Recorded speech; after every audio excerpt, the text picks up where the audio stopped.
Bennett, I call him our bonus baby. I struggled with infertility for 8 years and didn't plan to have him, had no idea that he was arriving. He just was a happy little accident, and his name actually, because he is such a blessing, his name means blessed, because I just felt like he was a huge blessing that we weren't expecting. So he arrived 7 weeks early, and so the first time I held him, I thought he was very soft and squishy, which I said he was like holding a warm gummy bear. Like, he was just so squishy. I didn't know at that time that low muscle tone was one of the characteristics of Down syndrome. I think my mom tried to pray it away. I mean, we just all just hoped he didn't have Down syndrome. And a week later, we got the confirmation that he did.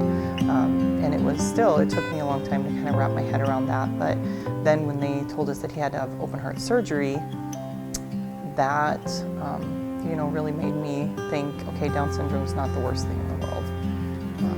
This is far worse and far scarier. From the time that he came early to the point that he had to have surgery, yeah, it was scary. I was considering getting a tattoo.